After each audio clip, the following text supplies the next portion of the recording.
हरे कृष्णा। तो हम लोग जो अध्ययन कर रहे हैं महाभारत।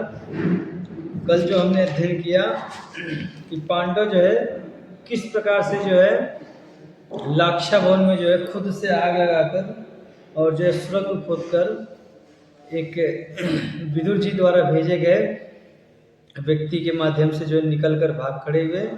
और बाद में जो है वारणावत वासियों को लगा कि पांडव जो है इसी में जल के मर गए और पुरोचन भी जल कर मर गया। तो बाद में उन्होंने खबर भेज दिया हस्तिनापुर। तो धृतराष्ट्र ने जो है उनका अंतिम संस्कार करवाया, खूब ढेर सारा धन धान्य खर्चा करके, खूब दान पुण्य आदि किए। उसके बाद में जो है पांडव जो है गंगा नदी पार करके जो है कहाँ पहुंच गए, एक चक्रा नगरी के करीब पहुंच गए वो। ठीक है, वहां पे जो है ये बात यहाँ पे जो कल की क्लास खत्म हुई थी कि बहुत बहुत ज्यादा थक गए थे पांडव, सब लोग सो रहे थे। भीमसेन जो है उनकी पहरा दे रहे थे, वो नहीं सोए, वो जो है उन सब लोग की पहरा दे रहे थे। और जो बहुत बहुत जो है दुर्योधन को मन ही मन जो है भीमसेन गाली दे रहे थे। ठीक है, कह रहे थे कि भैया आदेश नहीं कर रहे तो अभी उस पापी का मैं वध कर देता। आगे की कथा आती है, वैसे हम पायन जी कहते हैं कि जन्मेजय जिस वन में युधिष्ठिर आदि सो रहे थे उसी वन में एक हिडिंबासुर रहता था और उसकी बहन रहती थी। कौन? हिडिंबा। हिडिंबासुर रहता था और उसकी बहन जो है हिडिंबा रहती थी। तो हिडिंबासुर जो बहुत दिन से जो भूखा था वो, तो जब उसको जो मनुष्यों की गंध आई तो वो जो अपनी बहन से कहा, बोला कि एक काम करो, तुम जाओ और मनुष्यों को मार के लाओ, फिर जो है हम लोग खाया जाएगा। मैं जो है अपनी दाढ़े जो है, दाढ़े का तो अपना दांत उनके शरीर में घुसाकर जो है उनका खून पीऊंगा। ठीक है, तो वो जो अपनी बहन को भेजा कि जाओ जो है उनको जो मार कर लेके आओ, फिर हम दोनों लोग जो है साथ में खाया जाएगा। अब जो हिडिंबा चली क्या करने के लिए? पांडवों को मारने के लिए। सूंघते सूंघते पहुंच गई पांडवों के पास में, और माता कुंती भी थी। तो देखी भीम का जब हट्टा कट्टा शरीर देखी, सुंदर शरीर देखी, तो आकर्षित हो गई भीम से। ठीक है, अब जो सोची कि भाई ये तो मारने योग्य नहीं है, अगर इसको मार के खाएंगे तब तो कुछ मिनट का ही सुख मिलेगा, लेकिन अगर जो इसको पति रूप में वर्ण कर लिया जाए तब तो ये बहुत दिन तक सुख प्रदान करेगा ये। ठीक है, तो अब ये जो है भीमसेन के सुंदरता पर जो है दीवानी हो गई और बहुत सुंदर एक जो है मानवीय रूप बनाई, मनुष्यों का रूप बनाई, स्त्री का रूप बनाई, बहुत सुंदर। ठीक है, और जो है आकर जो है उसने जो है भीमसेन के पास गई। कैसा रूप बनाई थी? दिव्य गहने पहनी थी। ठीक है, और वस्त्रों से भूषित सुंदरी हिडिंबा जो है संकोच में आती हुई भीमसेन से कही, क्या कही? कहे कि ये सोने वाले पुरुष कौन है, ये बूढ़ी स्त्री कौन है, ये लोग इस घोर जंगल में घर की तरह निशंक होकर सो रहे हैं, इन्हें पता नहीं है कि इसमें बड़े बड़े राक्षस रहते हैं और हिडिंब राक्षस तो पास ही है, मैं उसी की बहन हूँ। आप लोगों का मांस खाने की इच्छा से ही उसने मुझे यहाँ भेजा है। मैं आपके देवोपम सौंदर्य को देखकर मोहित हो गई हूँ। जो पांडवों का शरीर था वो देवोपम था, देवताओं को जैसा था। वो देवता थे ही, यहाँ धरती पे अवतार लिए थे धरती का बोझ हल्का करने के लिए। ठीक है, तो देवता थे ही, देवताओं जैसे लगते थे। अच्छा, देवता बड़े सुंदर होते हैं। ठीक है, जैसा आप देखेंगे भक्तों के समाज में देखिए सब लोग लगभग सुंदर ही लगते हैं। अच्छा, इसके थ्रू आप किसी भक्त को देखें जो बदसूरत लगता हो? अच्छा भक्त अच्छा हो और बदसूरत लगता हो? हाँ, भक्त तो सही रहता है, सुंदर ही रहता है एक्चुअली होता क्या है ना, जो वास्तव में भक्त होते हैं, हाँ कुछ तो ढूंढते हैं, उनकी तो बात नहीं कहा जा सकता है। ठीक है, हम जो है उसमें गए थे, भक्ति क्या, जो ब्राह्मण होते हैं भी बड़े सुंदर सुंदर होते हैं। ठीक है, लठमार होली देखने गए थे, उसमें जो है ब्राह्मणों की होली होती है, वो ब्राह्मण लोग खेलते हैं। वो जो ब्राह्मण जो एकदम देवता की तरह लगते थे, सब ऐसा लगता था कहाँ जो है कहाँ स्वर्ग से सारे देवता आ गए हैं। ठीक है, बड़े सुंदर होते हैं ब्राह्मण। जो नीच ब्राह्मण होते हैं वो सुंदर नहीं होते हैं। ठीक है, ब्राह्मण बड़े सुंदर सुंदर होते हैं। ठीक है, एक्चुअली कहावत भी है कि जो है काला ब्राह्मण का मुंह देख लेना बड़ा खराब होता है, दिन खराब चला जाता है, क्योंकि ब्राह्मण काला नहीं होता, ब्राह्मण गोरा ही होता है। ठीक है, और ब्राह्मण दुबले पतले ऐसे मुरमुचे ऐसे नहीं होते हैं, ब्राह्मण जो होते हैं बड़े सुंदर सुंदर होते हैं। ठीक है, लेकिन आजकल तो सब जो है पतित हैं, इसीलिए सब पता नहीं कैसे कैसे दिखते हैं, लेकिन वास्तव में जो ब्राह्मण होते हैं बड़े सुंदर होते हैं। ठीक है, उसी पर जो भक्त कारण इसका मेन राज ये भी तो हो सकता है कि बहुत सुंदर इसलिए रहते हैं, इसमें सात्विक भोजन करते हैं, तो वो सात्विक हाँ, तो देवताओं के सारे गुण आ जाते हैं ना उनके अंदर, देवताओं जैसी रहनी हो जाती है उनकी, भक्तों की ब्राह्मणों की देवताओं की जैसी रहनी होती है ना उनकी, इसलिए बड़े सुंदर हो जाते हैं वो। ठीक है, तो वो जो भीम के ऊपर दीवानी हो गई और राज खोल दी, कह दी कि हमारा भाई है, तुम लोग का मांस खाने की इच्छा से हमको यहाँ भेजा है। ठीक है, लेकिन मैं जो है आपके ये देवपम जो शरीर है उस पर मोहित हो गई और अब मैं आपको पति बनाना चाहती हूँ। ठीक है, और मैं आपके अतिरिक्त किसी और को अपना पति नहीं बना सकती हूँ। आप धर्मज्ञ हैं, जो उचित समझे करें, मैं आपसे प्रेम करती हूँ। और बताएं कि मैं जो आपसे प्रेम करती हूँ और आप धर्मज्ञ हैं। धर्मज्ञ क्यों कह रही है? क्योंकि एक नियम है, कोई अगर कामातुर होकर स्त्री पास में आए तो पुरुष उसका त्याग नहीं करना चाहिए। ठीक है, अगर कामातुर होकर कोई स्त्री जो पुरुष के पास में आए तो उसका त्याग नहीं करना चाहिए। ठीक है, ये नियम है। उसको मान लो कोई स्त्री आकर जो है प्रस्ताव रख रही है, बहुत कामातुर है कि हमसे विवाह कर लीजिए, तो ये नियम है कि उसको जो स्वीकार करना चाहिए पुरुष को। ठीक है, अगर जो वो धर्म के अनुकूल है। ठीक है, जैसे मान लीजिए वो दूसरी जाति की नहीं है। ठीक है, और जो है क्या हुआ, कुछ आवाज में दिक्कत आ रही है क्या? ठीक है, तो मान लीजिए किसी दूसरी जाति की नहीं है, सेम जाति की है, हाँ सेम वर्ड की है, तो जो है विवाह उससे करना चाहिए। अब और क्यों ये नियम है वो तो शास्त्र में होगा, हम पढ़े नहीं है। हाँ, लेकिन ये नियम है, इसलिए करिए आप धर्मज्ञ हैं। ठीक है, अब आप जो, मैं आपसे प्रेम करती हूँ, अब आपको जो समझ में आए वो आप करिए। ठीक है, आप भी मुझसे प्रेम कीजिए, मैं इस नरभक्षी राक्षस से आपकी रक्षा करूंगी। बोले कि ये जो हिडम्बासुर है इससे जो है मैं आपकी रक्षा करूंगी और हम दोनों सुख से पर्वतों की गुफा में निवास करेंगे। मैं स्वेच्छानुसार आकाश में विचर सकती हूँ, आप मेरे साथ अतुलनीय आनंद का उपभोग कीजिए।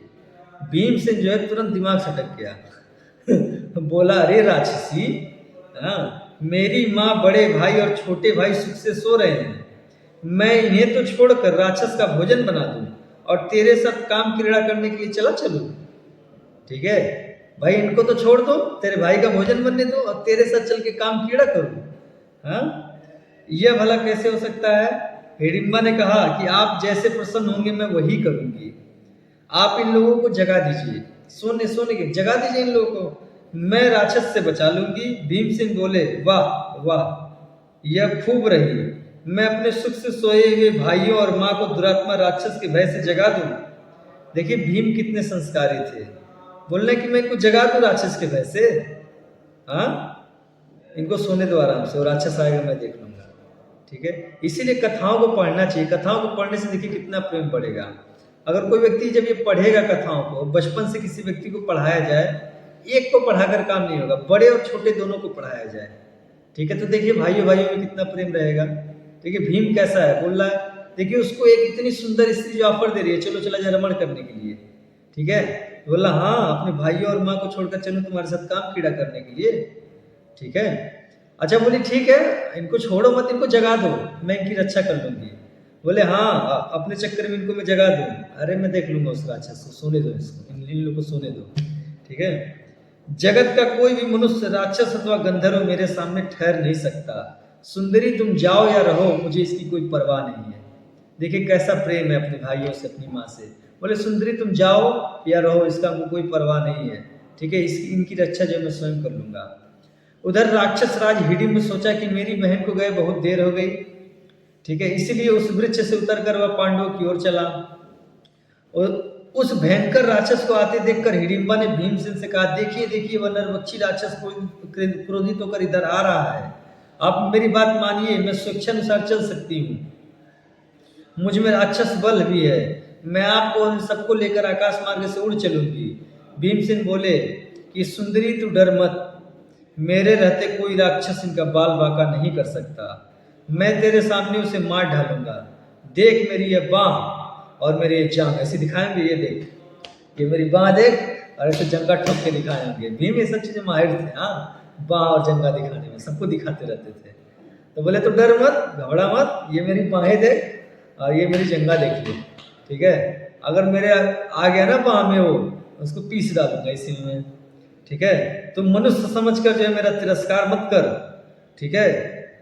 इस तरह बातें हो रही थी कि उन्हें सुनता हुआ जो हिडिंब वहां आ गया। आवाज बहुत दूर दूर तक जा ही रही थी, ठोक के बताते होंगे, मेरी बाह देख ली, जंगा ठोक रहे होंगे, दूर दूर आवाज जा रही होगी।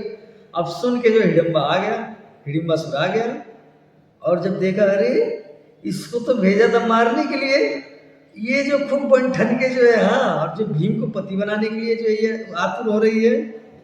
अब क्रोध से वो जो तिलमिला उठा और आंखें फाड़ कर कहने लगा कि अरे हिडिंबा, मैं इनका मांस खाना चाहता हूं और तू इनमें विघ्न डाल रही है।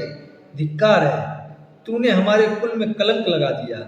जिनके सहारे तूने ऐसी हिम्मत की है, देख मैं तेरे सहित अभी मार डालता हूं उन सबको। मतलब पांडव तुझे भी मारूंगा, पहले तुझे मारूंगा, बाद में पांडवों को मारूंगा, ठीक है। यह कहकर हिडिंब दांत पिसता हुआ अपनी बहन और पांडवों की ओर झपटा।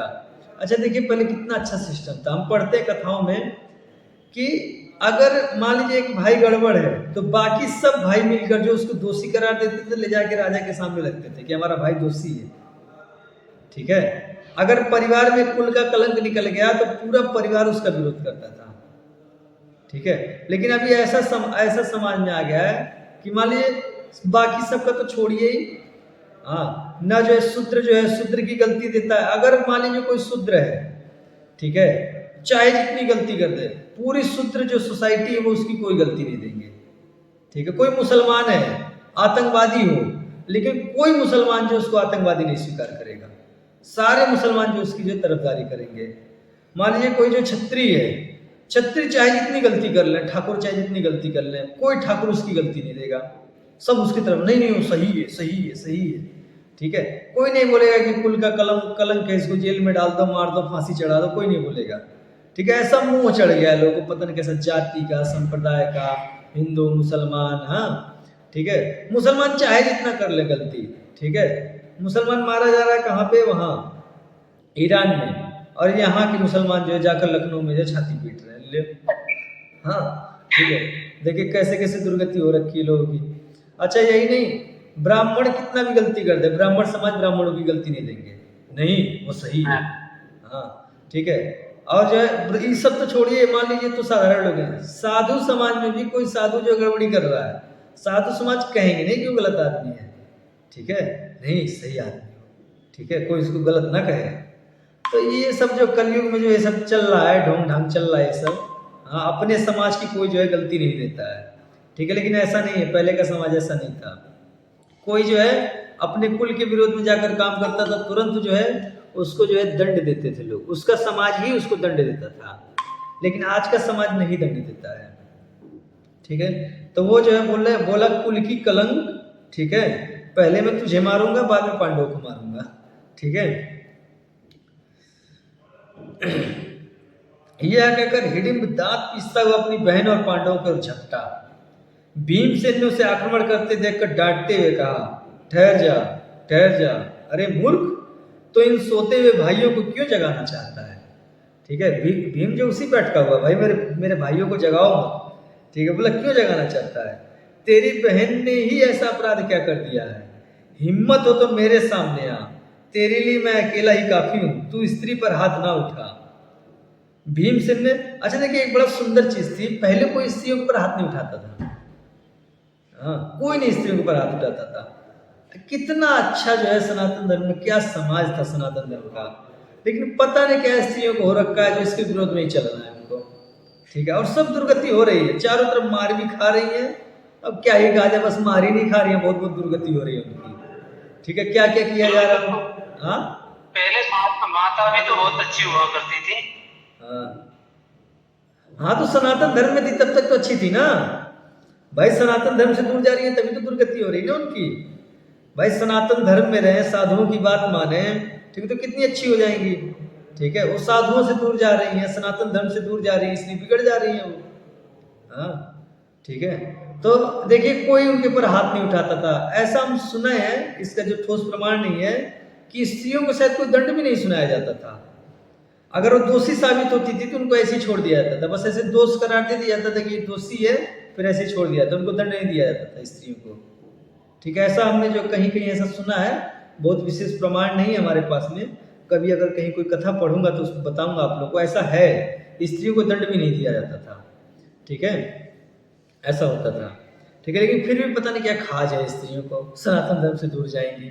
जितना सम्मान, जितना अधिकार सनातन धर्म स्त्रियों को देता है, उतना कौन सा समाज देता है?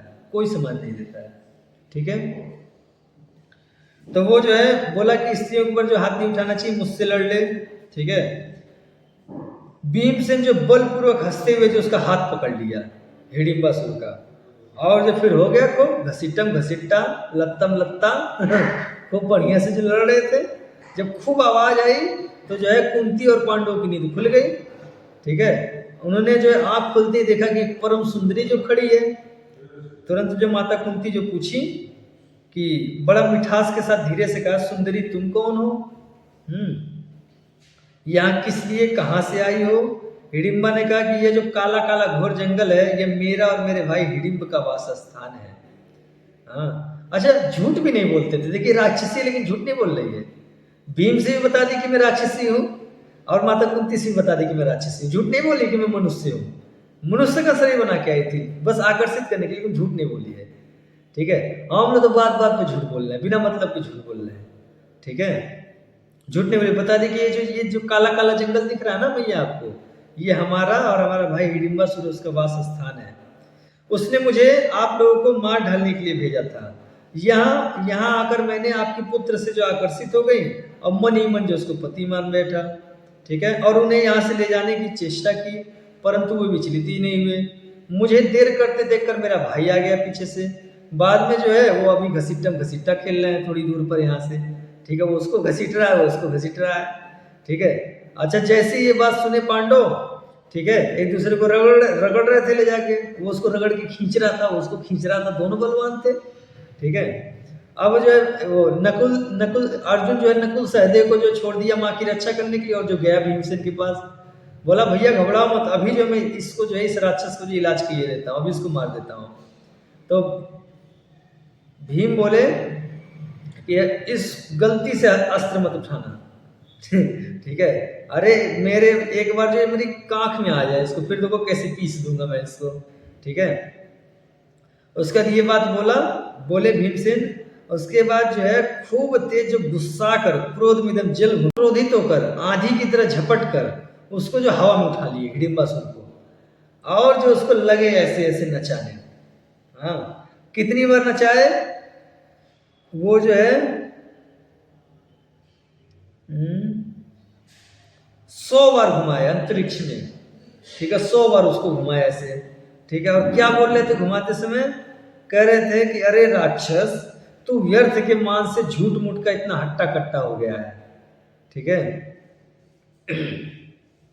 तेरा बढ़ना व्यर्थ है, तेरा जो है विचारना व्यर्थ है, तब तेरा जीवन ही व्यर्थ है, तब मृत्यु भी व्यर्थ ही होनी चाहिए। ठीक है, इस प्रकार कहकर भीमसेन ने उसे जमीन पर दे मारा। 100 बार ऐसे ऐसे नचाए, और जैसे उसको उठा के पटक दिए, हो गया उसका जो सीताराम हो गया, तुरंत प्राण पखेरु जो उसके उड़ गए। अर्जुन ने भीमसेन का सत्कार करके कहा, भाई जी यहाँ से वारणावत नगर कुछ बहुत दूर नहीं है, चलिए यहाँ से जल्दी निकल चले, कहीं दुर्योधन को हमारा पता न चल जाए। इसके बाद माता के साथ सब लोग वहां चलने लगे। हिडिंबा राक्षसी भी उनके पीछे पीछे चलने लगी। अब भीम तो उनको कुछ भाव नहीं दे रहा था, लेकिन जो पहले की जो स्त्रियां होती थी, जब कथाएं पढ़ेंगे तो उसमें आता है कि मन से जिसको पति मान ली, उसके बाद किसी को दूसरे को पति नहीं चुनती थी। वो जिससे मन से जिसको पति मान ली, वही अब उनका पति होगा, नहीं तो प्राण त्याग देंगी वो। ऐसा नियम होता था। मतलब उनका मन भी कभी किसी दूसरे पुरुष पर नहीं जाता था। अरे मन तो छोड़ो, वो जो पर पुरुष के मामले में सूर्य का भी दर्शन नहीं करती थी, क्योंकि सूर्य पुरुष है, तो क्यों सूर्य का दर्शन करें? पर पुरुष का दर्शन हो जाएगा। ठीक है, तो हमेशा जो घूंघट लगाए रखती थी, हाँ, किसी का दर्शन ना हो जाए, बस उसमें हल्का से ऐसे हटा हटा के अपना काम करती रहती, पर पुरुष को देखती नहीं थी। अपने प्रति में इतनी श्रद्धा होती थी महिलाओं की, ठीक है। एक बार मन से जो किसी को पति मान ली, बस अब जो वही हमारा पति होना चाहिए। क्यों? कि अब दूसरा कोई होगा तो मैं दूषित हो जाऊंगी। भाई अगर कोई दूसरा मान लिया हमारा पति हो गया तो मैं दूषित नहीं हो जाऊंगी, ठीक है। तो या तो उसी को पति बनेगी या तो फिर प्राण त्यागेगी। ऐसी जो स्त्रियां होती थी, ठीक है। अब भी हो सकती हैं, ऐसी बात नहीं कि अब नहीं हो सकती है, और हुई है। सन 1980 की घटना है, और 80 की क्या, अब भी हम बहुत सारी स्त्रियों को ऐसे जानते हैं, हाँ, कि वो मन से भी जो दूसरे को नहीं सोच सकती हैं। हम देखे हैं ऐसी स्त्रियों को, ठीक है। तो वो जो पीछे पीछे चलने लगी कि भाई देखेंगे, जब तक भगाएंगे एक न एक दिन स्वीकार करेंगे, ठीक है। वैशंपायन जी आगे कहते हैं कि जन्मेजय राक्षसी को पीछे आता देखकर भीमसेन ने कहा कि हिडिंबे, मैं जानता हूं कि राक्षस मोहिनी माया के सहारे पहले वैर का बदला लेते हैं, ठीक है। इसलिए जा तू भी अपने भाई का रास्ता नाप, ठीक है। अब जो है ये भीम जो है बोला है कि मुझे पता है तू जो अपनी मायावी से जो है हमसे बदला लेगी अपने भाई के वध का, ठीक है। तो चला जो है क्या करने के लिए, बोला भाई का रास्ता नाप, मतलब उसको भी मारने चला भीमसेन, ठीक है। सोचा भाई का थप्पड़ मारेंगे इसकी प्राण पखेरु उड़ जाएगा। तुरंत युधिष्ठिर ने कहा राम राम राम राम, हाँ, क्रोधवश होकर भी स्त्री पर हाथ नहीं छोड़ना चाहिए।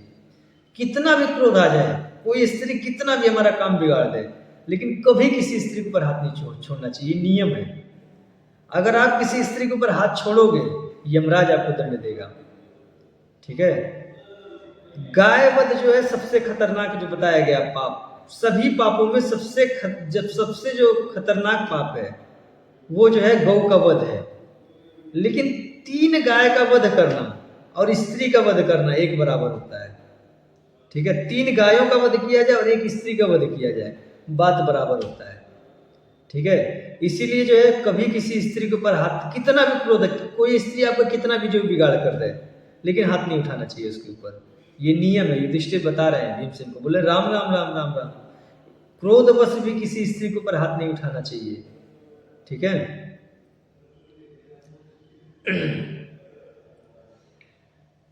हमारे शरीर की रक्षा से भी बढ़कर धर्म की रक्षा है। युधिष्ठिर बोले कि भाई ठीक है ये राक्षसी हमसे बदला ले ले, लेकिन जो है हमको मार डाले, लेकिन हमारे शरीर की रक्षा से भी ज्यादा किसकी रक्षा होनी चाहिए, धर्म की रक्षा होनी चाहिए। और धर्म क्या है कि स्त्री के ऊपर हाथ नहीं उठाना चाहिए। अच्छा देखिए, अगर लोग जो धर्म को स्वीकार कर लें, अगर सनातन धर्म के शास्त्रों को स्वीकार कर लें, तो इस समाज से सारी जो उत्पात मच रहे हैं समाज में, सारे उत्पात शांत हो जाएंगे कि नहीं शांत हो जाएंगे। किसकी ऐसी श्रद्धा जो है थोड़ी बहुत ही कथा सुनकर हो गई है कि जो सनातन धर्म के जो सिद्धांत हैं उनको अगर स्वीकार कर लिया जाए तो समाज में जितने भी उत्पात मच रहे हैं सब शांत हो जाएंगे, सब लोग सुखी से रहने लगेंगे। किसकी ऐसी श्रद्धा हो गई है इतना पढ़कर ही, हाँ।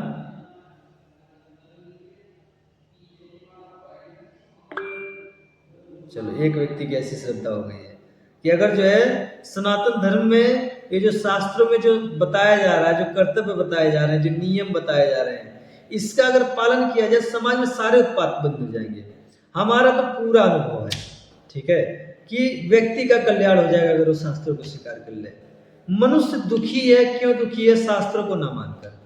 जिस दिन शास्त्रों को स्वीकार कर लिया उसी दिन सुखी हो जाएगा। समाज स्वीकार करे या ना करे, कोई पर्टिकुलर व्यक्ति भी, एक व्यक्ति भी अगर चाहे हम सुखी होना चाहते हैं तो क्या करो, कुछ मत करो, आप शास्त्रों को स्वीकार कर लो कि जो शास्त्र कहेगा वो हम कर देंगे, ठीक है। बस उसी दिन से आप सुखी हो जाओगे। बस क्या करना, आपको शास्त्रों को समझना है और उसके अनुरूप चलना है, उसी दिन से आप सुखी हो जाएगा। आपका सेहत अच्छा हो जाएगा, ठीक है, आपका समाज में मान सम्मान बढ़ जाएगा, हर एक चीज आपको मिल जाएगी। बस आप शास्त्र की बात मान लो, ठीक है। तो देखिए वो बोल रहे हैं, महाराज ऋषि बोल रहे हैं कि शरीर की रक्षा से भी ज्यादा जो धर्म की रक्षा जरूरी है, ठीक है। तुम धर्म की रक्षा करो। जब इसके भाई को तुमने मार डाला तब यह हम लोगों की क्या बिगाड़ सकती है? भाई इसके भाई को तो मार ही डाले हो तुम, इतना भयानक था, यही क्या बिगाड़ लेगी हम लोग का? इसके बाद हिडिंबा ने कुंती और युधिष्ठिर को प्रणाम करके हाथ जोड़कर कुंती से बोली। अब हिडिंबा को लग रहा बात बन जाएगी हमारी, ठीक है, लगा ये बड़े भाई से मिलते हैं, बड़ा भाई जो अच्छा है, ये भीमसेन जो है घुसट है, सुंदर तो है, हट्टा कट्टा है, हाँ, राक्षस जैसा लगता है शरीर इसका, लेकिन जो खुसट है, इसका भाई बढ़िया, चलो भाई से बात किया जाए। और माता कुंती बड़े प्रेम से पूछी थी, सुंदरी तुम कौन हो, चलो इसके बड़े भाई और इसकी माँ से बात किया जाए। ठीक है, तो जो है प्रणाम किए उनको और बोली कि आर्य, आप जानती हैं कि स्त्रियों को कामदेव की पीड़ा कितनी दुस्सह होती है। देखिए, जो पुरुष के अंदर काम पीड़ा होती है ना, उससे कई गुना ज्यादा स्त्रियों के अंदर काम पीड़ा होती है। ठीक है, लेकिन क्या होता है, एक बार हमको एक स्त्री भी बता रही थी।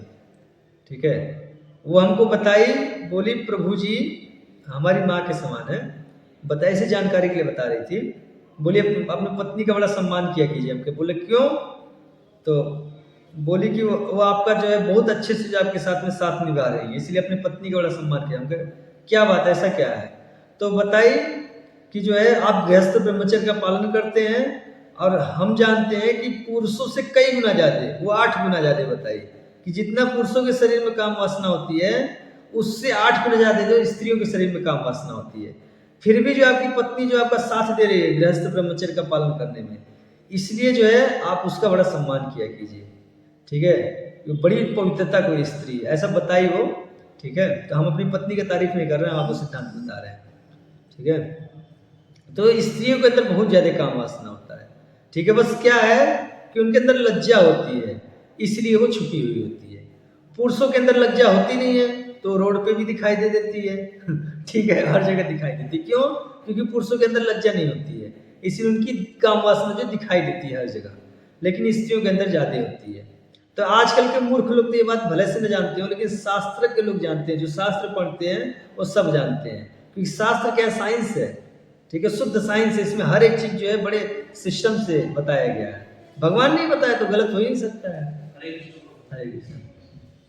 तो वो बोली, हिडिंबा बोली कि माता आर्य, आप तो जानती ही हैं कि स्त्रियों की काम पीड़ा जो है कितनी असह होती है, दुस्सह होती है। मैं आपके पुत्र के कारण बहुत देर से व्यथित हो रही हूँ, अब मुझे सुख मिलना चाहिए। बोले बहुत देर से दुख हुई, दुखी होकर मैं आपके पीछे पीछे चल रही हूँ, अब इससे दुख जो है हम सह नहीं सकती हूँ मैं, अब मुझको जो है सुख मिलना चाहिए। मैंने अपने सगे संबंधी, कुटुंबी और धर्म को तिलांजलि देकर आपके पुत्र को पति के रूप में वरण किया है। बोले मैं तो सब छोड़ दिया। ठीक है, धर्म को ही तिलांजलि दे दी, अपने भाई को ही मरवा दिया। ठीक है, सब कुछ छोड़ छाड़ के जो है आपके पुत्र को जो अपने पति रूप में वरण कर ली हूँ। ठीक है, मैं आप और आपके पुत्र दोनों की स्वीकृति प्राप्त करने की योग्य हूँ। आप देखिए, मैंने सर्वधर्मान परित्यज्य कर दिया, इसलिए मैं योग्य हूँ आपके और आपके पुत्र के। ठीक है, यदि आप लोग मुझे स्वीकार न करेंगे तो मैं अपने प्राण त्याग दूंगी, बात खत्म। क्योंकि मैं पति वरण कर लूँ, दूसरे को पति वरण करूंगी नहीं, प्राण त्याग दूंगी। यह बात मैं सत्य सत्य शपथ पूर्वक कहती हूँ, कसम खा के कह रही हूँ। ऐसे बोले कसम खा के कह रहे हो मैया, जान दे दूंगी अपना है। हाँ, ठीक है, आप मुझ पर कृपा कीजिए।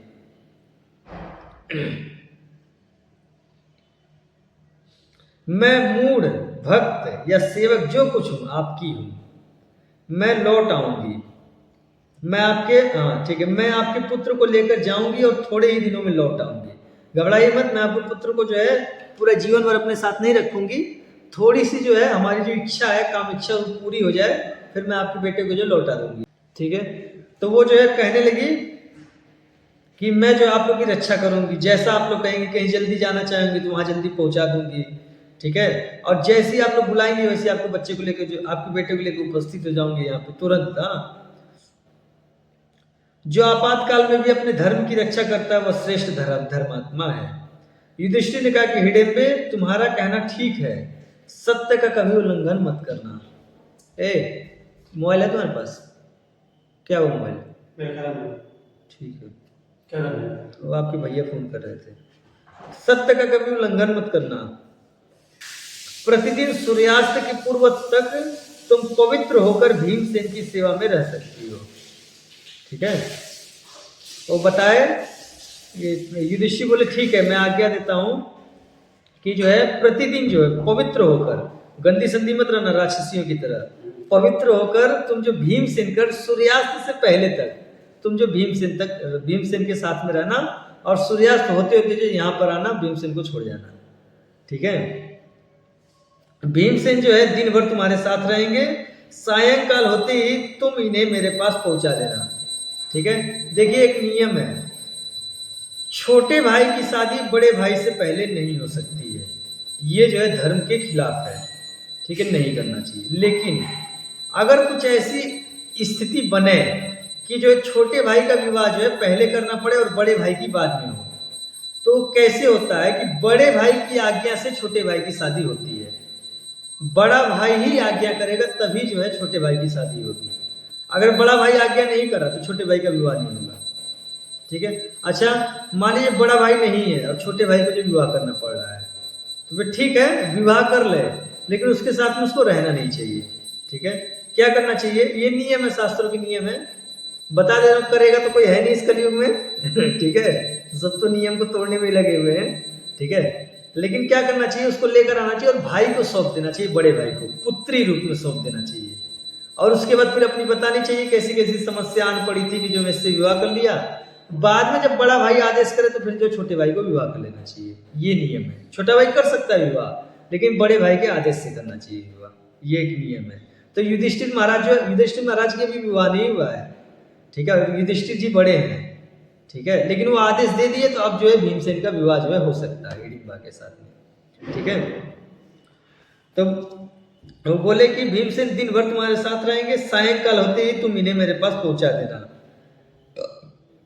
राक्षसी के स्वीकार कर लेने पर भीमसेन ने कहा कि मेरी एक प्रतिज्ञा है, ठीक है, कि जब तक पुत्र नहीं होगा तभी तक मैं तुम्हारे साथ जाया करूंगा। हाँ भाई, जब तक पुत्र नहीं होगा तभी जाऊंगा, एक पुत्र हो गया बस उसी दिन से हमारा तुम्हारा खत्म। ठीक है, फिर मैं अपने भाइयों के साथ रहा करूंगा। पुत्र हो जाने पर नहीं। हिडिंबा ने यह भी स्वीकार कर लिया। इसके बाद वह भीमसेन को साथ लेकर आकाश मार्ग से उड़ गई। हिडिंबा ये भी स्वीकार कर ली, ठीक है भाई, एक पुत्र जब तक हुआ तब तक ही रहो हमारे साथ में, फिर बाद में बेटे के साथ में रह लूंगी। भाई एक बार जो बेटा बड़ा हो जाता है फिर पति की आवश्यकता थोड़ी पड़ती है, उसी की पत्नी उसमें संतुष्ट हो जाती है, लाला बाबू बेटा, हाँ उसी में उसको पति की जरूरत नहीं पड़ती है फिर। ठीक है, वे ठीक है भाई, उसी समय तक रुक जाओ तुम। वो भी स्वीकार कर लिया और जो है भीमसेन को लेकर आकाश मार्ग से उड़ गई वो। ठीक है, अब हिडिंबा, अच्छा अब देखिए, हमने आपको एक बात बताई थी कि जो अंतर जाति विवाह नहीं करना चाहिए, किसी को भी किसी दूसरी जाति की स्त्री से विवाह नहीं करना चाहिए। अब लेकिन जो ये भीमसेन तो मनुष्य है और जो हिडिंबा राक्षसी है, तो कुछ आप लोगों को गड़बड़ लग रहा है कि नहीं लग रहा है कि ये तो गड़बड़ हो रहा है ना विवाह ये? हाँ, तो पूछना चाहिए ना प्रश्न आप लोग को, क्यों कि भाई जो ये क्यों हो रहा है? भाई आप तो कहते हैं, हाँ पूछने वाले थे कि कुछ। अच्छा पूछने वाले थे। ठीक है, देखिए अंतर जाति विवाह मना किया गया है, लेकिन अंतर योनि विवाह नहीं मना किया गया है। ठीक है, जैसे मनुष्य जो देवताओं से विवाह कर सकते हैं, देवता मनुष्य से विवाह कर सकते हैं। ठीक है, मनुष्य राक्षस की कन्या से विवाह कर सकते हैं, मनुष्य नाग की कन्या की से विवाह कर सकते हैं। अंतर जाति विवाह मना, अंतर योनि विवाह नहीं मना है। समझ रहे ना, ऐसा है। तो वो जो है मनुष्य नहीं है, हिडिंबा राक्षसी है, तो अंतर योनि है, अंतर जाति नहीं है। ठीक है ना, तो इसलिए जो है उसका जो है विवाह हो सकता है उससे। ठीक है, ये जो है धर्म के विरुद्ध नहीं है। ठीक है, अंतर योनि पूछी कैसे, मैं समझा नहीं। योनि चेंज है ना, वो मनुष्य है ही नहीं। वो जैसे सभी जातियां जो मनुष्य है ना, वो मनुष्य ही नहीं है, वो तो राक्षस है, वो राक्षस योनि है। मनुष्य योनि अलग होती है, ये सारी जातियां जो मनुष्य योनि है, लेकिन वो जो है वो मनुष्य योनि नहीं, वो तो राक्षस योनि है।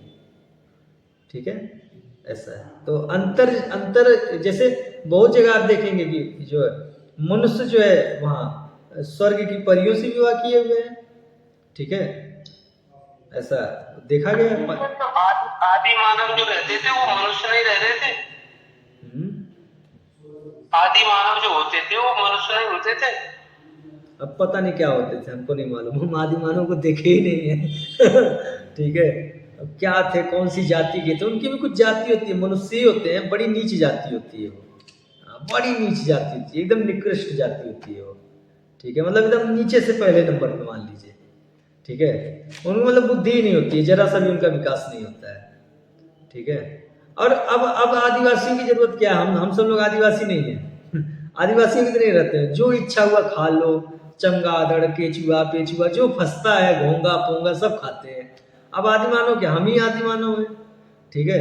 मतलब चमगादड़ नहीं खा ले रहे, बताओ उसमें मांस होता है ना कुछ होता है, चमड़ी है बस, हड्डी भी होता है चमगादड़ में कि बस चमड़ी चमड़ी होता है, हाँ ठीक है।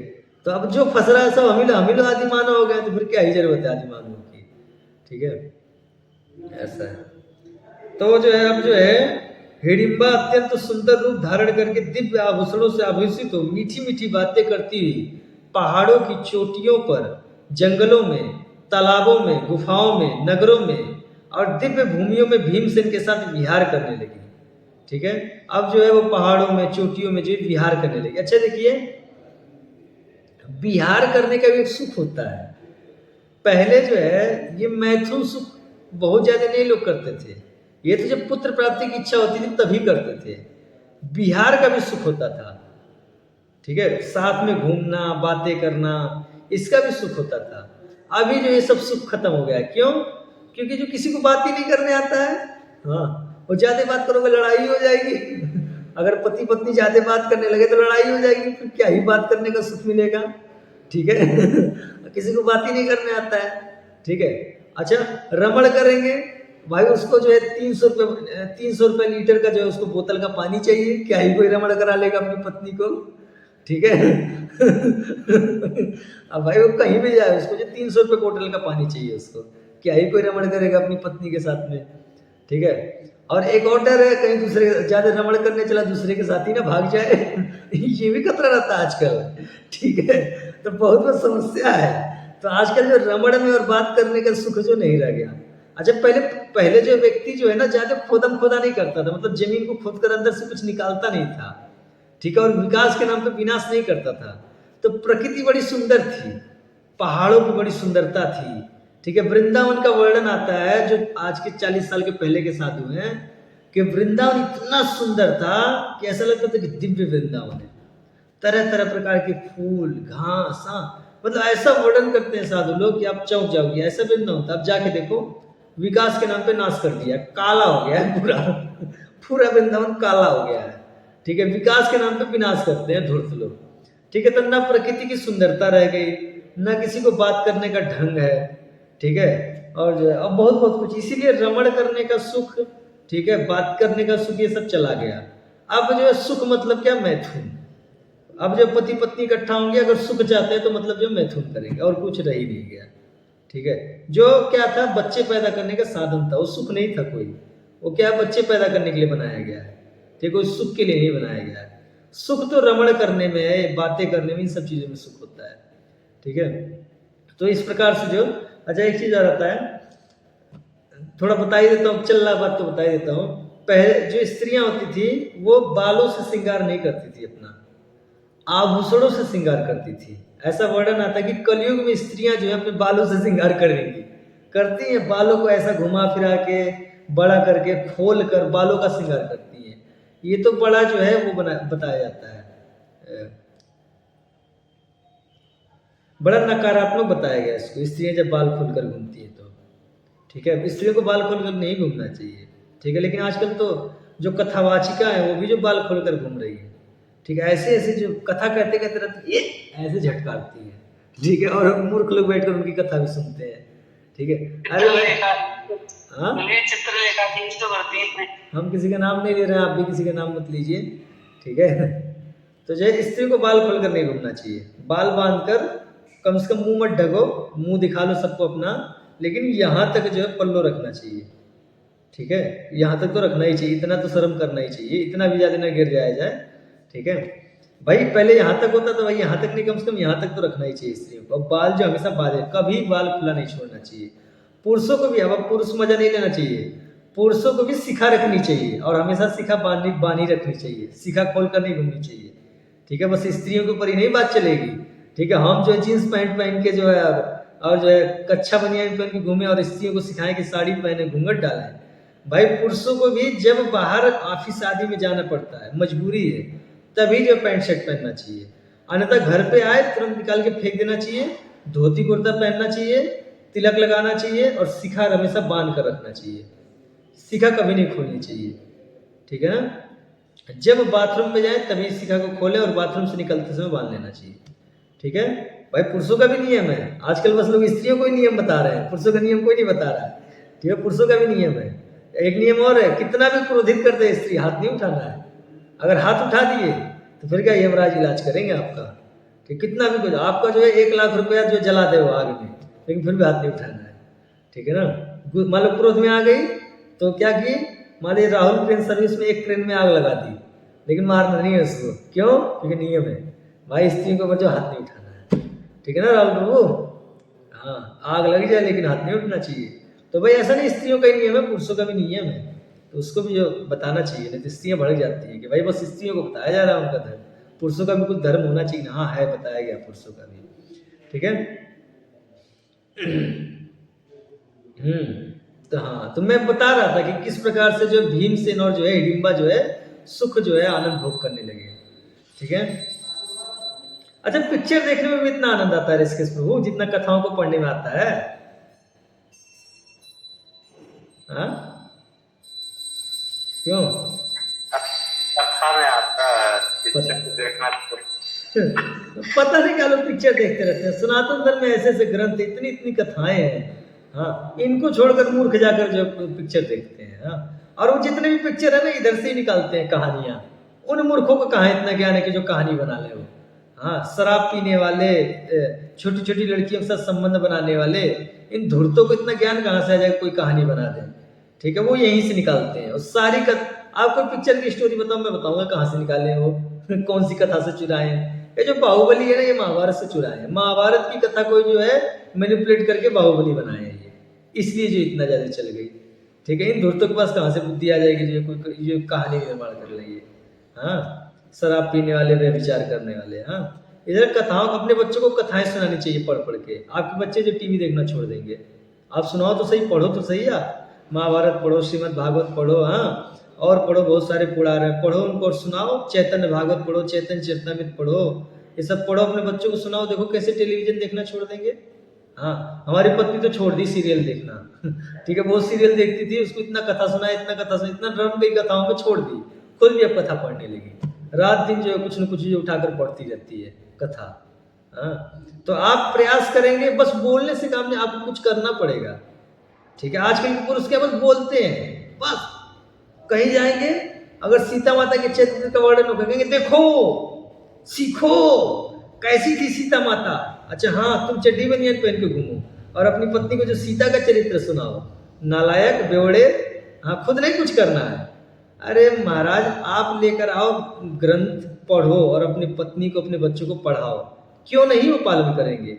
जैसा राजा होता है ऐसे उनकी प्रजा होती है। राजा धार्मिक तो प्रजा धार्मिक।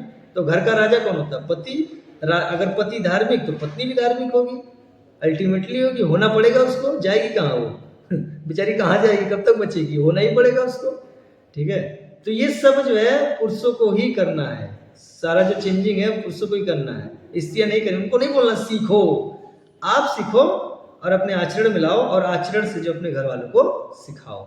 ठीक है, कहीं ले जाकर जो है, इसीलिए स्त्रियां जो साधुओं से चिढ़ती हैं, क्यों? साधु के पास ले जाकर बैठा देंगे, कहेंगे सीखो सीखो। आपको कुछ नहीं सीखना है बस स्त्रियों को ही सीखना है। आप जो पैदा हो पूरा शास्त्रज्ञ होकर पैदा हुए थे क्या? हाँ, तो सब कुछ पुरुषों को ही सीखना है, स्त्रियों को मत सिखाओ, उनको घर पे ही रहने दो। साधु के पास स्त्रियों को जाने की कोई जरूरत नहीं है। ठीक है, आप सीखो, अपने आचरण में लाओ। आपके आचरण से आपकी पत्नी भी सीख जाएगी, आपके बच्चे भी सीख जाएंगे, आपको सिखाना नहीं पड़ेगा। सीखो सीखो करने की जरूरत नहीं पड़ेगी। ठीक है। तो इस प्रकार से जो समय आने पर जो है उसके गर्भ से जो है एक संतान हुआ। वह जो विकट नेत्र, विशाल मुख, नुकेले कान, भीषण शब्द, लाल ओंठ, तीखी दाढ़े, बड़ी बड़ी बाहें, विशाल शरीर, अपरिमित शक्ति और मायाओं का खजाना, वह क्षण भर में ही बड़े बड़े राक्षसों से भी बड़ा हो गया। जन्म लिया तुरंत बड़ा हो गया। कितना बड़ा हुआ? बड़े बड़े राक्षसों से भी बड़ा हो गया। ठीक है, तत्काली जवान भी हो गया, बड़ा ही नहीं हुआ, उम्र भी बढ़ गई उसकी, जवान हो गया। राक्षस था ना, राक्षसों को होता है ऐसा। और सर्वास्त्रविद भी हो गया, बहुत बहुत शास्त्रों का जानकार भी था वो पैदा होते ही। हाँ, और वीर भी हो गया, वीरता भी थी उसके अंदर। जन्मेजय, राक्षसियां तुरंत गर्भ धारण कर लेती हैं। राक्षसियों को ज़्यादा समय नहीं लगता, तुरंत गर्भ धारण कर लेती हैं, बच्चा भी तुरंत पैदा कर देती हैं, उनको मनुष्यों की तरह समय नहीं लगता है, और चाहे जैसा रूप भी बना लेती हैं वो। हिडिंबा के बालक के सिर पर बाल नहीं थे, ठीक है। उसने धनुष धारण किए माता पिता के पास आकर प्रणाम किया। तब माता पिता ने भीमसेन और हिडिंबा देखे क्या कि उसका जो घट है, घट का अर्थ क्या था, सिर, वो क्या है, उत्कच है, मतलब केशहीन है, इसीलिए उसका नाम क्या हो गया, घटोत्कच। घट मतलब सिर, और सिर जो उत्कच है मतलब साफ है सिर, बाल नहीं है उसके, इसलिए उसका नाम क्या हो गया, घटोत्कच। समझ गए ना, उसका नाम घटोत्कच क्यों पड़ा था, ठीक है। घटोत्कच पांडवों के प्रति बड़ी श्रद्धा और प्रेम रखता था। वो जो है पांडवों के प्रति बहुत प्रेम करता था पांडवों से, और उनमें बड़ी श्रद्धा भी रखता था, और पांडव भी उससे बड़ा स्नेह करते थे। हिडिंबा ने सोचा कि अब भीमसेन की प्रतिज्ञा का समय पूरा हो गया, क्योंकि भीमसेन प्रतिज्ञा की थी जब तक एक बालक ना हो जाए तब तक जो है मैं आपके साथ में रहूंगा। इसलिए वो वहां से चली गई, क्योंकि पहले के लोग सत्य बोलते थे ना, झूठ बोलते नहीं थे। तो भाई वो सोची कि अब इनका प्रतिज्ञा पूरा हो गया, तो वहां से वो अपने बच्चे को लेकर चली गई। घटोत्कच ने माता कुंती और पांडवों को नमस्कार, अच्छा हाँ, वो चली गई, बच्चे को वहीं छोड़ दी, ठीक है, अपने चली गई। हाँ, बच्चे को जो है पिताजी के पास ही छोड़ दी। वो जो है कुंती को प्रणाम किया, पांडवों को प्रणाम किया घटोत्कच, और पूछा कि आप लोग हमारे पूजनीय हैं, आप निसंकोच बतलाइए कि मैं आपकी क्या सेवा करूं। कुंती ने कहा कि बेटा तू कुरुवंश में उत्पन्न हुआ है और स्वयं भीमसेन के समान है, इन पांचों के पुत्रों में तू सबसे बड़ा है, ठीक है, इन पांचों के जो पुत्र होंगे उनसे भी तू बड़ा है, इसलिए समय आने पर इनकी सहायता करना। तो सभी पुत्रों में सबसे बड़ा होगा, इसलिए समय आने पर सबकी सहायता करना। कुंती के इस प्रकार कहने पर घटोत्कच ने कहा कि मैं रावण और इंद्रजीत के समान पराक्रमी और विशालकाय हूं, जब आप लोगों को कोई आवश्यकता हो तो मेरा स्मरण करिएगा, मैं आ जाऊंगा। यह कहकर उसने उत्तर की ओर प्रस्थान किया, ठीक है। अब बताते हैं वैशंपायन जी की जन्मेजय। देवराज इंद्र ने कर्ण की शक्ति का आघात सहन करने के लिए ही घटोत्कच को उत्पन्न किया था। घटोत्कच क्यों उत्पन्न हुआ था, ये देवराज ने उत्पन्न किया था, क्यों, कर्ण की शक्ति को सहन करने के लिए, ठीक है। अच्छा, घटोत्कच के बारे में आगे वर्णन आएगा। जैसे ही पांडव स्मरण करते थे घटोत्कच का, वैसे ही आ जाता था, और इनको जो पीठ पे लाद कर जो है अपने राक्षसी मित्रों के साथ में इनको जो घुमाया करता था जहां ये करते थे वहां पर, ठीक है, वर्णन आता है घटोत्कच के बारे में। आगे कहते हैं वैशंपायन जी की जन्मेजय।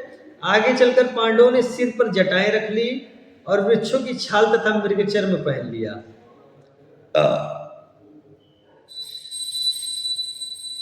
और जो है तपस्वियों का वेश धारण करके अपनी माता के साथ विचरने लगे। कहीं कहीं माता को पीठ पर चढ़ा लेते तो कहीं धीरे धीरे मौज से चलते।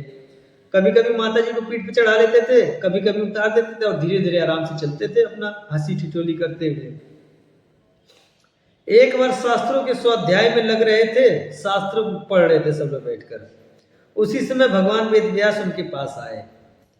उन्होंने उठकर उनके चरणों में प्रणाम किया। व्यास जी ने कहा, युधिष्ठिर, मुझे तुम लोगों की यह विपत्ति पहले ही मालूम हो गई थी। उन्होंने बोला, युधिष्ठिर, तुम्हारी जो विपत्ति है सब हमको पहले ही मालूम है, हमने सब पहले से ही महाभारत में लिख रखा है ये सब चीजें, ठीक है। मैं जानता था कि दुर्योधन आदि ने अन्याय करके तुम्हें राजधानी से निर्वासित कर दिया है, मैं तुम लोगों को हित करने के लिए ही आया हूं। तुम इस विषादमयी परिस्थिति से दुखी मत होना, यह सब तुम्हारे सुख के लिए ही हो रहा है, ठीक है, इसमें संदेह नहीं है। मेरे लिए तुम लोग और धृतराष्ट्र के लड़के समान ही हैं, फिर भी तुम लोगों की दीनता और बचपन देखकर अधिक स्नेह होता है, इसलिए मैं तुम्हारे हित की बात कहता हूँ।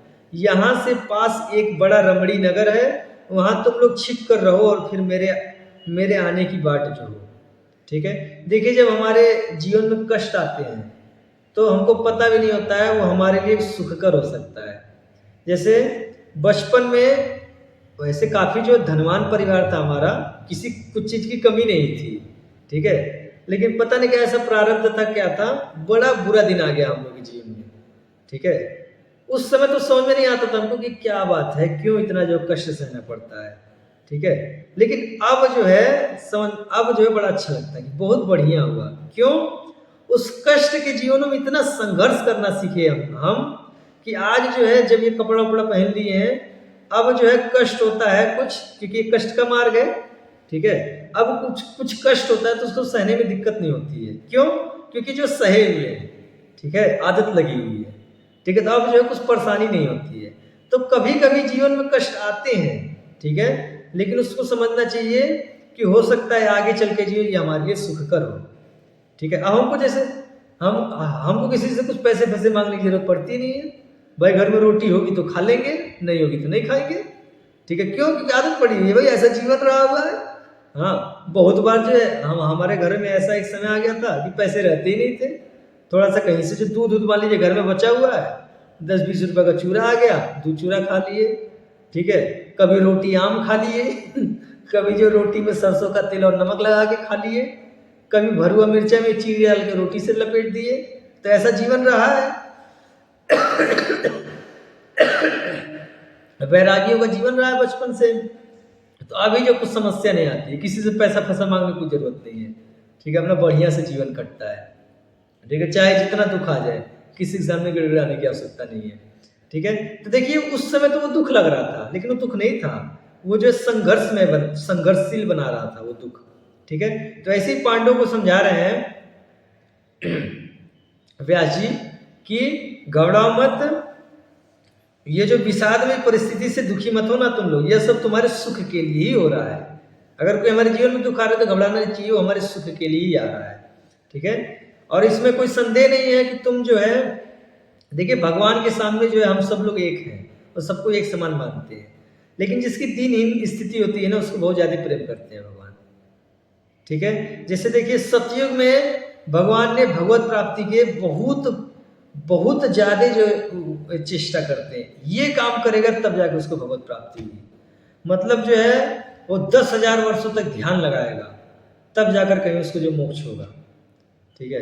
त्रेता युग में बड़े बड़े यज्ञ करेगा तब उसकी मोक्ष होगा, द्वापर युग में बड़े बड़े मंदिर बनाकर उसमें जो विग्रहों की सेवा करेगा तब उसको मोक्ष होगा, और कलयुग में जीवों की एकदम दीनहीन स्थिति है तो क्या है, बस कुछ नहीं, उठते बसते खाइते सोइते यथा तथा नाम ले, ठीक है, सर्व काम सर्व सिद्धि, कैसे हो राहुल याद है, प्यार याद है, सर्व सिद्धि होए, बस कुछ नहीं करना, बस माला ले लो, ठंडी है रजाई ओढ़ लो, कोई बात नहीं है, और बस हरे कृष्णा कृष्ण कृष्णा हरे हरे, हरे राम राम राम हरे हरे। नहीं टाइम मिल रहा कोई बात नहीं है, बाथरूम में बैठे उस टाइम तो टाइम मिल जाता है ना, बैठे बैठे अपना मन में जो अपना चलाते रहो, हरे कृष्णा कृष्ण कृष्ण हरे हरे, हरे राम राम राम हरे हरे, सारी सिद्धि इसी से हो जाएगी, ठीक है ना। ध्यान करना है, न बड़े बड़े यज्ञ करना है, न जो है बहुत बड़े बड़े मंदिर बना के भगवान की पूजा करनी है, बस नाम जप कर लो। तो जितनी हमारी दीनहीन स्थिति होती है भगवान की कृपा उतनी ही होती है, ठीक है ना, घबराना नहीं चाहिए, हमारी दीनहीन स्थिति है, भगवान की कृपा उतनी ही अधिक है हमारे ऊपर, जितनी हमारी कलयुग में दीनहीन स्थिति बढ़ती जाएगी उतनी भगवान कृपा भी बढ़ती जाएगी। भगवान तो कलयुग में एकदम बोलते बस नाम आधारा, कलयुग सिर्फ नाम आधारा, ठीक है, ठीक है, हरे नाम एव केवलम कलौ नास्ते नास्ते गतिरन्यथा, हरि नाम ही है, बस हरि नाम लो पार हो जाओ, कुछ नहीं करना है। हाँ, कोई अगर व्यक्ति शास्त्र नहीं पढ़, ठीक है मत पढ़ो, कोई बात नहीं है, हरि नाम लो, बस एक तरफा जो भगवान का नाम जपो, हरि नाम से ही पार हो जाओगे, ठीक है। तो देखिए भगवान की कृपा कैसी है, कुछ नहीं करना, बस एक जीवा हिलाना, हरे कृष्ण कृष्ण कृष्ण हरे हरे, हरे राम राम राम हरे हरे, ठीक है। लेकिन फिर भी जो है हमारे सुमरेंद्र प्रभु जी कसम खा लिए हैं कि हम बैंक में जब तक 50 लाख रुपए जुटा नहीं लेंगे तब तक जो हरि नाम नहीं करेंगे, क्यों सुमरेंद्र प्रभु, ऐसे ही कुछ है ना। कितना का टारगेट है आपका, हाँ कितनी माला हो रही है आपकी सुमरेंद्र प्रभु, कितनी माला हो रही है? महाराज की गिनती नहीं होती है, जब भी मतलब बीच में अभी आप कह रहे थे तो ये शुरू हो जाता, ऐसे सुनते मैं जैसे काम कर रहा हूँ उस दौरान एकदम ध्यान आके तो शुरू कर देता है, ऐसा नहीं हो रहा कि एक नियम से जैसे माला लेके बैठना घंटे आधा घंटे 10 मिनट, ठीक है मत बैठो, सती में जब 10,000 साल बैठना पड़ेगा ना तब पता चलेगा, अभी नाम जब के पार होना तो नहीं हो पा रहा है, जब बैठोगे सती में तब पता चलेगा। और त्रेता युग में जब स्वाहा हा हा हु जब करना पड़ेगा यज्ञ तब समझ में आएगा। ठीक है, न करिए जब। तो जब करना है सबको 16 माला का प्रतिदिन, ठीक है, नहीं तो बड़ा भारी समस्या में फंसोगे। पहले तो नरक में इलाज होगा। अब मान लीजिए सतयुग आदि में आगे फिर ध्यान करो, त्रेता युग में आगे तो स्वाहा हा करो बैठ कर द्वापर में आगे तो बड़े बड़े मंदिर बनाकर जो है भगवान की उपासना करो। हाँ, कलयुग में बस नाम जप करना और कुछ नहीं करना है। ठीक है, फिर भी नहीं हो रहा है। तो बताया कि हमारा स्नेह जो है तुम्हारी दीनता को देखकर जो है, तुम्हारी दीनता और बचपन को देखकर अधिक स्नेह है तुम लोगों से, इसलिए मैं तुम्हारे हित की बात कहता हूँ। यहाँ से पास ही एक बड़ा रमणी नगर है, वहां तुम लोग छिप कर रहो और फिर मेरे आने की बाट जो हो। पांडवों को इस प्रकार आश्वासन देकर उन्हें साथ लेकर वे एक चक्रा नगरी की ओर चले। वहां पहुंचकर उन्होंने कुंती से कहा, कल्याणी तुम्हारे पुत्र युधिष्ठिर बड़े धर्मात्मा हैं, ये धर्म के अनुसार सारी पृथ्वी जीतकर समस्त राजाओं पर शासन करेंगे। तुम्हारे और माद्री के सभी पुत्र महारथी होंगे और अपने राज्य में बड़ी प्रसन्नता के साथ जीवन निर्वाह करेंगे। ये लोग राजसु यज्ञ, अश्वमेध यज्ञ आदि बड़े बड़े यज्ञ करेंगे, अपने सगे संबंधी और मित्रों को सुखी करेंगे और परंपरागत राज्य का चिरकाल तक उपभोग करेंगे। व्यास जी ने इस प्रकार कहकर कुंती और पांडवों को एक ब्राह्मण के घर में ठहरा दिया और जाते जाते कहा कि 1 महीने तक मेरी बाट जोहना, मैं फिर आऊंगा। देश और काल के अनुसार सोच समझकर काम करना, तुम्हें बड़ा सुख मिलेगा। सबने हाथ जोड़कर उनकी आज्ञा स्वीकार की, फिर वे जो है चले गए। ठीक है, तो आज की कथा यहीं तक रखेंगे। कल जो है जहां ब्राह्मण परिवार के घर में रुके हैं पांडव और कुंती, उनकी जो है कथा कल सुनेंगे। किसी का कोई प्रश्न हो तो जल्दी से पूछ लीजिए।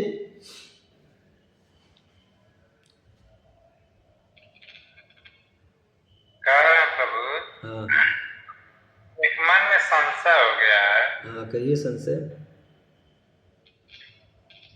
कहते हैं कि कहीं भी निकलो घर से बाहर तो आमंत्रक नाम ले लिया, 5 भक्त का नाम ले लिया तो एक्सीडेंट नहीं होता है। कुछ महापुरुष है में बहुत विश्वास, बहुत भक्तों को होगा, लेते होंगे नाम।